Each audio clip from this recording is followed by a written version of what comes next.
You are listening to the Empowering Working Moms podcast, Real Talk with Dr. Prianca Naik, a show to help professional moms in survival mode to take hold of their lives and thrive. If you're ready to take powerful action to create your best life, then this is the show for you. I'm your host, Dr. Prianca Naik, board-certified internal medicine physician and certified life coach. Now let's get to it and dive in.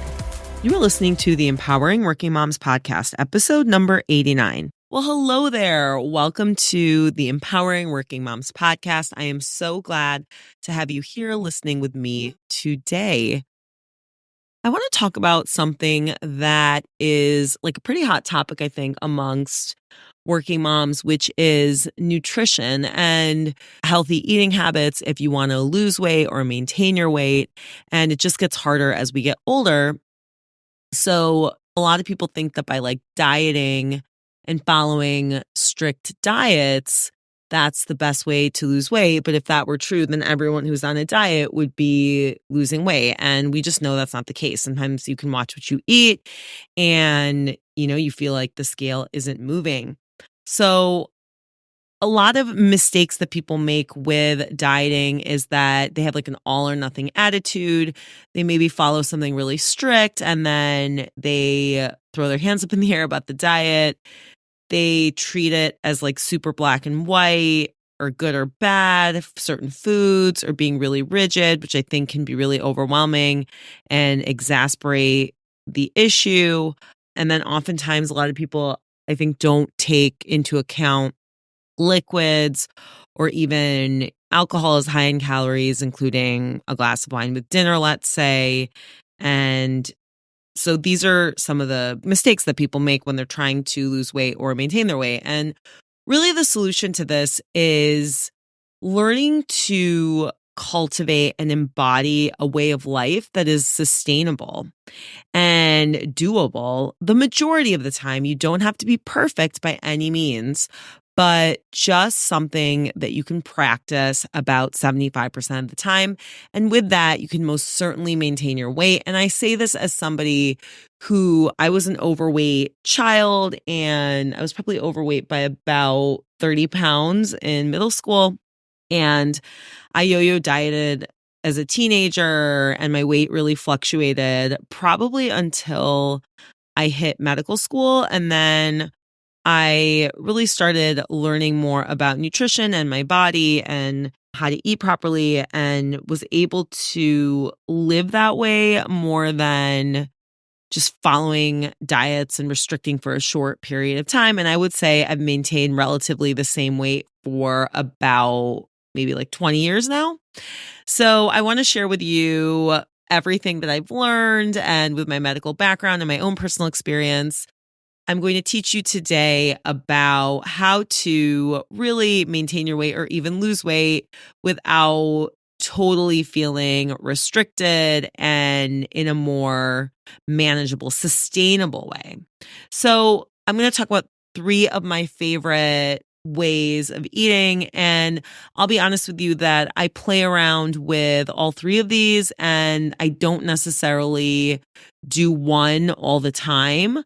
I more or less follow 1 or 3 of these methods several days a week. And then often on the weekends, on Saturdays or Sundays, or if I'm going out to eat, I indulge more. So the first way of life that you can do to lose weight or to maintain your weight, or also just if you go on vacation or you have a few days where you're eating and drinking poorly and you want to do a reset, one of the best things to do is an intermittent fast. So this is really just an idea of getting your body into fasting. And so the best way to do this is to fast for 16 hours and then eat during an 8-hour window.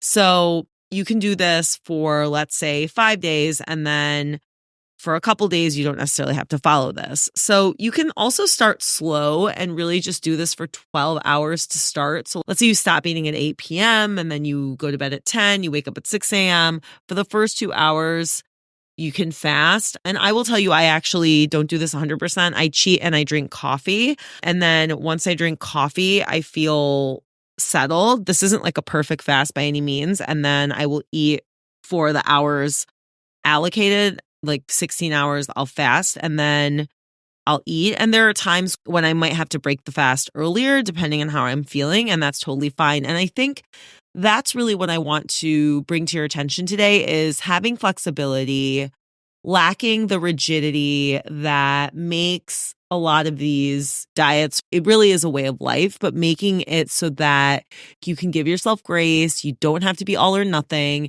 And you really just practice doing these things and have consistency. And it's okay if you mess up or it's okay if you have a less than perfect day. You just start over at any time that you want. And one of the benefits of intermittent fasting is really just allowing you to probably consume less calories just because it's over a less amount of time. And you're going to improve insulin sensitivity. So for those of you who you're borderline diabetic or you've got your hemoglobin A1C, which is a measure in the bloodstream, which tells us if people have diabetes, if it's maybe higher than you want it to be, and you feel like you're having a little bit of insulin resistance, this is really helpful in protecting against type 2 diabetes, really improves that insulin sensitivity, and it helps to support cell repair processes because during these fasting periods, cell maintenance and health, it's their best time to really repair. And you get an increase in the brain hormone BDNF, brain-derived neurotrophic factor, which really may aid in the growth of new nerve cells and is believed to protect against Alzheimer's. So that's pretty cool. And in general, fasting has been shown to really increase lifespan and longevity. So you can do a couple different ways. You can fast for 16 hours and only eat during an 8-hour window. You can eat normally for 5 days a week and then really limit calorie intake very severely on 2 days, which I don't like as much. And so I recommend the first way, which is the 16-hour fast, including when you're sleeping. And you can always gradually build up to that. And you want to make sure that you drink a lot of water. And if for any reason at all you feel weak or dizzy or you're not feeling well, you may need to adjust your fasting window, not make it so long. You want to talk to your healthcare provider. And this episode is definitely not specifically medical care, though I am a medical doctor.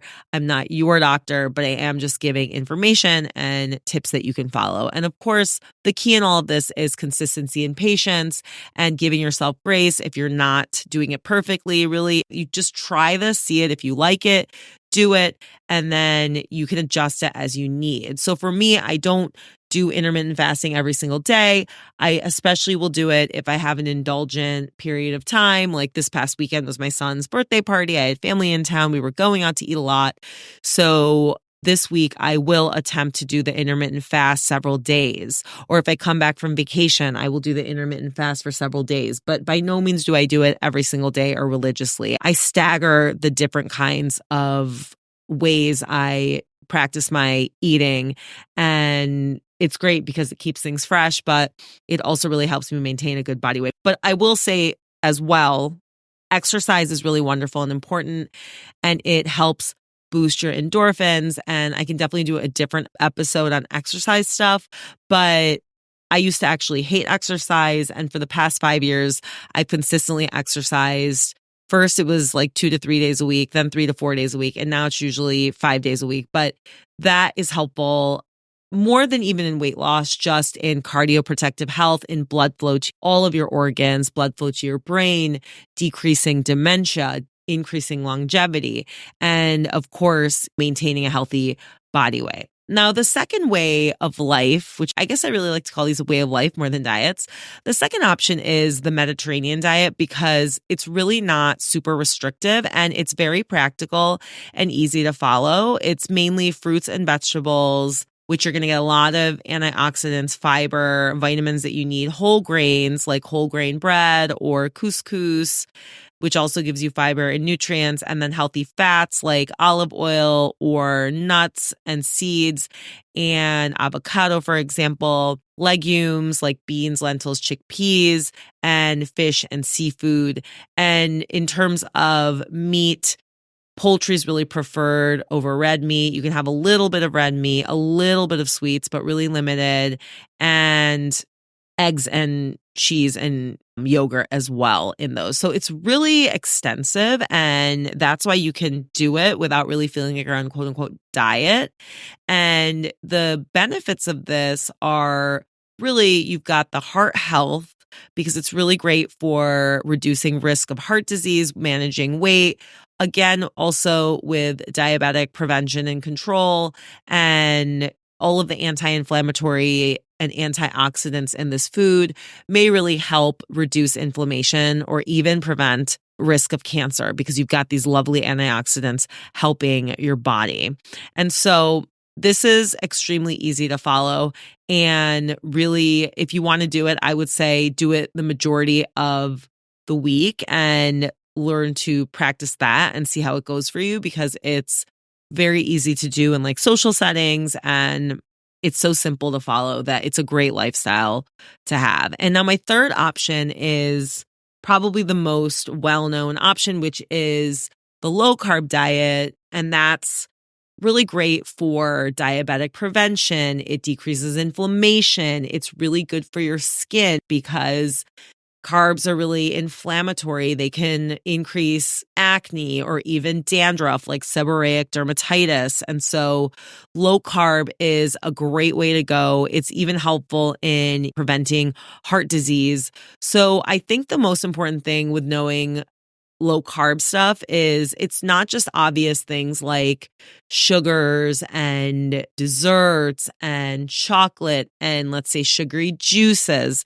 but it's also really most things that are white, like rice or pasta or bread. And now these are not necessarily things that you have to stop altogether, but really being mindful of how you're consuming your carbohydrates. And some of the carbs I really like are like, if you like bagels, for example, an English muffin, like half an English muffin is just lower in calorie, low carbs. It's the really dense carbs, like a bagel. There's so much denseness in there. That's going to have more carbs than a lighter, like more air in there, which is like an English muffin, for example, right? So you can make those kinds of choices where you're like, oh, well, I'm not going to have a bagel, but I'm going to have an English muffin. Or if you're going to have pasta, you really have to know that a serving size of pasta, you want to have about half a cup. And that's not what is served when you go out to eat. That's not how much you're going to take. And you really want to try and keep it to half a cup if you're eating things like that.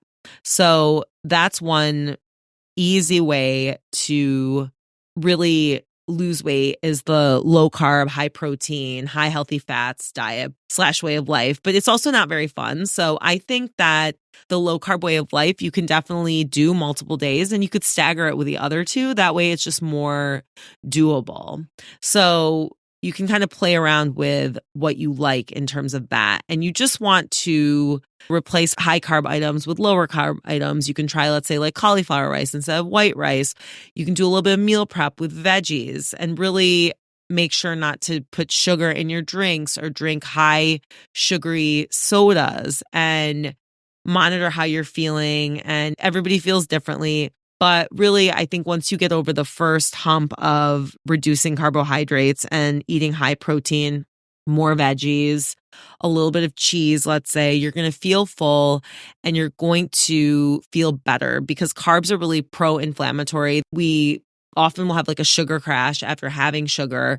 And I'm not saying you can't indulge in carbohydrates or sugar. Just keep it to like 20% of the time. And then let's say 80% of the time you follow the low carb diet. And I know the Atkins diet, which was super popular in the 90s, is a no carb diet. And that is pretty miserable. But that actually is one of the easiest, fastest ways to lose weight because you put your body into ketosis. And even though you're eating protein and, let's say, fats, your body still goes into a starvation mode. So that's if you're really looking to lose a ton of weight. But in my opinion, it's not sustainable over the long run. So when you're picking these lifestyles and making these choices in your eating, keep in mind that really the most important thing of all is to be consistent, play around with them, mix and match them. You don't have to do one thing every single day. You can see what works for you. You give yourself grace and be kind to yourself. If you quote unquote mess up your diet, you can start that day to do better or the next day, and you just keep at it. And eventually, if you practice all of these ways of eating and ways of life, they really eventually just become you. And it's not so much that you're going on a diet and off a diet and on a diet and off a diet, etc. And if you're in a sedentary job where you're working from home, really make sure you move your body, you get out, you take a walk at the very least, or you do a workout, because when you're just sitting around, there aren't very many calories burned, although we do burn calories with various activities, even using our brains, but you just want to move your body as well. So if you like this, let me know.